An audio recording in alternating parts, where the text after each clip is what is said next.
Monsieur le préfet, on vit une journée particulière en Savoie, comme partout en France. Est-ce qu'on peut déjà faire un premier état des lieux à midi? Le premier état des lieux, c'est le drame que nous avons connu ce matin avec, vers 8h15, une personne qui a été renversée par une voiture. Le contexte est assez compliqué, mais en même temps, l'enquête permettra de déterminer les choses. Concrètement, une conductrice aurait été prise de panique et a renversé une manifestante qui en est décédée. Voilà. Donc tout ça me conduit à rappeler les règles de prudence que j'avais évoquées il y a déjà quelques jours, en disant voilà, manifester est un droit, mais entraver un axe ne l'est pas. Une manifestation doit être déclarée, on doit organiser une certaine forme de sécurité pour les manifestants comme pour les personnes qui seront autour. Alors justement, il n'y a pas eu beaucoup de déclarations finalement à travers ces différentes manifestations. Et par contre, ce matin, on a vu de nombreux points s'animer.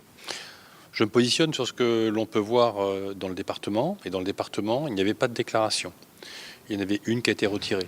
Donc pas de déclaration. Donc les points de manifestation que nous avons pu avoir sont des manifestations spontanées sur lesquelles, bien évidemment, dès que nous avons eu connaissance de ces manifestations, eh bien, j'ai respecté ce que j'avais dit initialement. Des policiers, des gendarmes sont allés sur place pour prendre contact avec ces manifestants qui ne sont pas des professionnels de la manifestation et leur expliquer comment on doit s'organiser, quelles sont les règles à respecter, les droits et devoirs. Respect du droit et en même temps prudence. Alors, sans aller dans votre sens, nous, on a vu vraiment des motards aller au-devant des différents manifestants sur la voie rapide de Sevin, d'Albertville en direction de Moutier. On voit c'est vraiment des petites touches qui s'éparpillent un peu partout.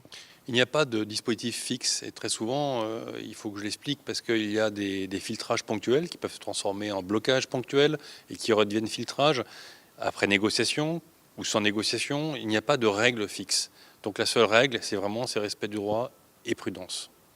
La journée continue, on est à mi-chemin. Quelles sont vos préconisations pour la population qui vous regarde? Celle que je viens de vous dire, c'est-à-dire que voilà, si les gens veulent manifester, encore une fois, tout ça est faisable, mais en respectant la libre circulation. J'insiste encore une fois aussi sur le fait que dans la libre circulation, il faut intégrer aussi les secours et les services d'incendie de secours qui peuvent être amenés à se déplacer sur une urgence.